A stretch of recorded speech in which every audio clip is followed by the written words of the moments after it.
Thank you so much for staying with us. Thank you so much for tuning in here on the station where you look and live. Tonight on Testify, we have an amazing guest, very vibrant and passionate about souls and just looking out for the lost souls and bringing them to Christ. I'm talking about Reverend David Njeru, here to talk to us about his life, his transformation, where he came from and where he is at right now. Karibu sana. Thank you. Thank you very much. And how are you viewers? God bless you. Amen. And if you could just start by you telling us a little bit about yourself.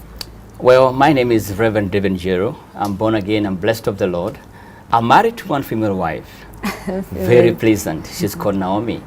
And we have 3 children. We have City, Season, and Segula. Such interesting names. Which Very you interesting, want to yes. explain to us what these names mean. Oh yes, the first one is a girl. She's called City. And of course, I believe most of you are Bible readers. You realize that in the book of Revelation, there is a place whereby God will take us to a new city of Jerusalem. And when you got this girl, she's brilliant. She's actually top of her class. Wow. She's most talented. She's a musician. She's an artist. And she's an all-rounder. So when you call her City, we believe that there's a new city, a city of Jerusalem where there will be no darkness. God himself will be the light, and he will wipe away our tears. So we named her City, because we are reminded that even if we are here, there's a place we are going after we finish our purpose here on this world. Yeah. And then our second born is called Season. He's a boy. And he is aspiring to be an engineer, an aeronautical engineer. Somebody who's fixes engines, that aeroplanes. And he is also very vibrant, very good, and he is the king of the house. You can see him walking around.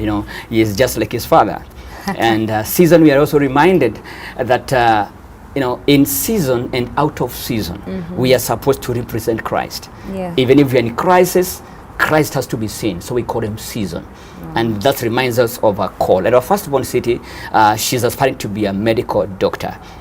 And then the last born is a girl again. She's called Segula Kazuri, and Segula is a Hebrew name that means pleasant, something well preserved, something of great value. So our children are so much biblical, and when you have a child, don't just call your child just any name. Let that name be very, very particular. So that is who we are, and my wife is a musician, and she's a composer, and she's a great worshiper, and we are blessed. Yeah, so interesting. Very. Thank you so much. And just going back again in time, tell us about your upbringing, how you came about, what your family background was like, is like. Talk to us about that. Well, it's kind of going down memory lane. And I was born back in the slopes of Mount Kenya in Meru. And my father, Ezekiel Mugira, and my mother, Grace Modoni.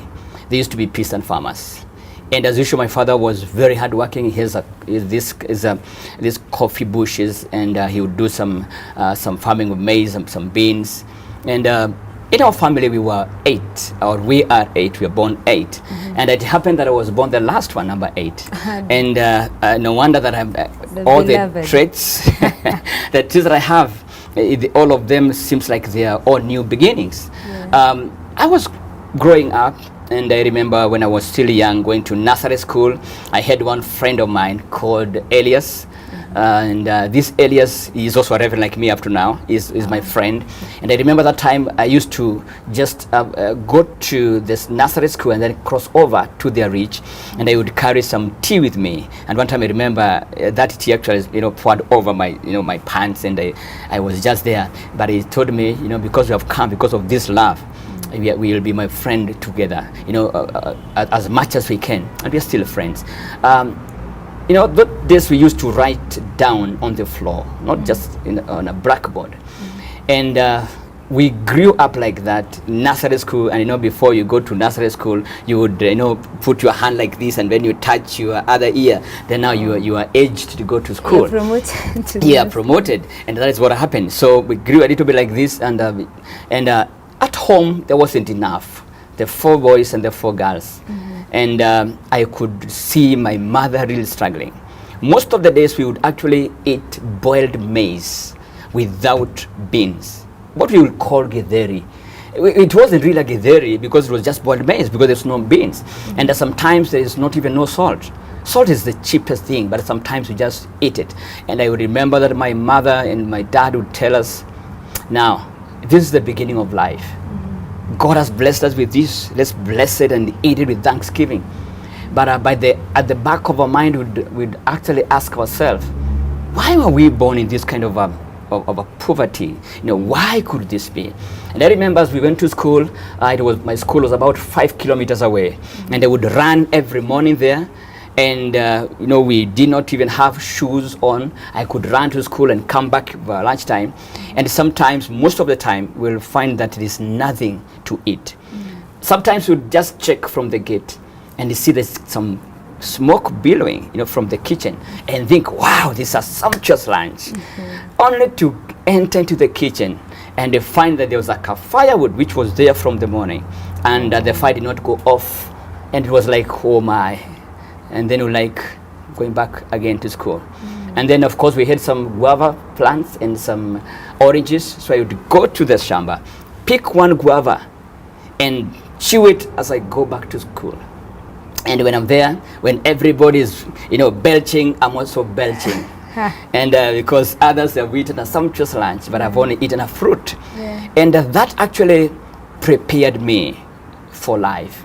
Finished class 8, did my KCPE, got good grades, but I thought this is not good enough, and I repeated, and I got better grades. And I went back to, I went to high school, and high school I was very good in, I was very good in athletics, same kids in primary school, and I was a born leader, so I was a leader all through. And I remember one time in the Form 1, I was actually the best mathematician. I was actually doing mathematics in every sum I could do very quickly, and I take it to the teacher marks, and then the teacher tells me, now you are the teacher, teach the class. And I would do exactly that. And it was very amazing. The students would call watiaji.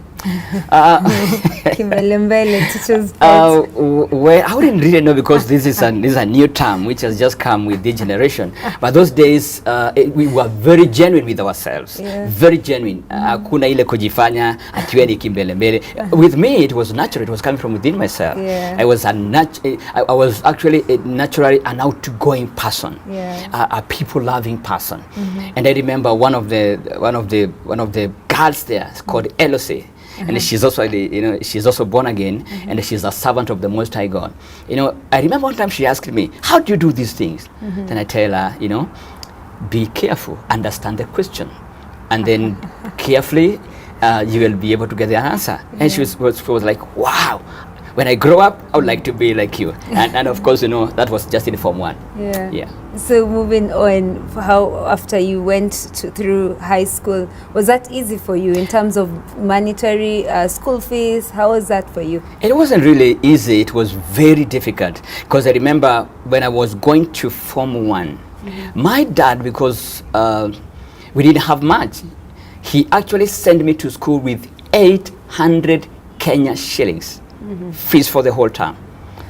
And you can imagine that, well, you may say that was a lot of money those days, but basically that was like nothing. You can imagine 800 shillings for the whole term. And when we went to school, I remember the head teacher asking me, you little rascal, do you think this is a charity organization? Then I was just there. I started crying because I didn't know what to do. I didn't want to go back home. And it's like I tugged onto my dad's trousers, and I said, no, don't allow me to go back with you. I need to be here. We need to study.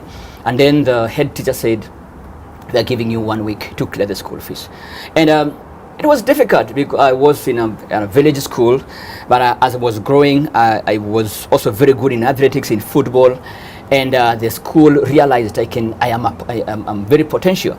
I can be of an asset to the school. So instead of when others are being chased away, I was retained in school so that I can be able to compete with other teams, and I was always winning. And I thank God for my sister Lydia.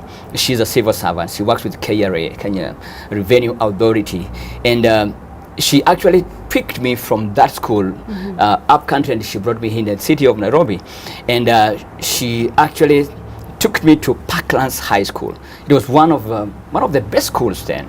It was going up to Form 6 high school, and I joined the school. The head teacher, picked me very well, and I was introduced to the school system. And again, I didn't also have enough because we was also not earning so much. And I remember there was a Mrs. Patel who actually could feed me with the chips and the bhajia for lunch. And that was amazing. And that connection, I'm not very sure where it came from, but I'm forever thankful for Mrs. Patel. She may never know what she did to us, but I'm here today because throughout the Form 4, I could actually queue there over lunchtime, and I could be able to get this lunch, at least to fill my stomach. And most of the students we were together in the same school, they were well to do. And they could go out and have nyama choma, they could have pizza, they could have all kinds of drinks, and they could come bragging. But myself, I'm just coiling and asking myself, what does life has for me? Wow, powerful. It's interesting to know that back in the days, same struggle even now, because you go to school and there are different clusters of people, and sometimes you're down there or you're middle there or you're up there, and you just want to make people uncomfortable because you can afford it all. So it cuts through. So fast forward, you finished Form 4. How was your performance? Did you go to university? How was life after that?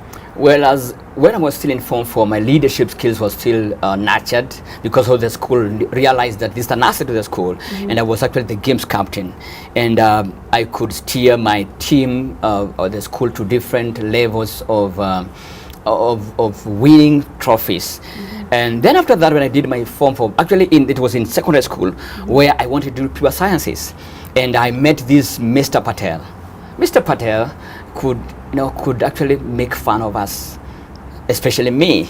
He was call me, you are so thick, you cannot do well in sciences, not even in physics and chemistry and in mathematics. And I hated those subjects with a passion. And actually, I did not do very well in those sciences because somebody actually came and instilled some form of fear into me. But although I loved it, and I was actually told, you are good, you can do pure sciences. So I did the pure sciences those days. And I didn't do very well. And I could not get the marks to go to university directly. And I asked myself, what does life has for me? After school, I was just there. And my sister would ask me, what would you want to do in life? I was not sure what that was. But I knew that deep inside of me, there was something great that I need to offer to the world. But I could not pinpoint it. And that day, that particular time, there wasn't something coming out very clear. And I struggled to make a decision, as many of you struggle to make a decision. It is important for you to know exactly what you want and do what you love and love what you do. And that time I didn't know what I wanted to do, but I left school and I went to do some manual jobs in industrial area. I would carry some bags of coffee, and we were paid, I believe it was 600 shillings per month. Wow. And just hold it there a bit. As you're struggling to find what you want, then here comes the manual jobs. Yes. And I just want us to stay there for a minute, and we'll be coming back after the break to find out exactly, did you get direction or did you stick to the manual jobs? Exactly what transpired in your life. Do stay with us here on the station where you look and live.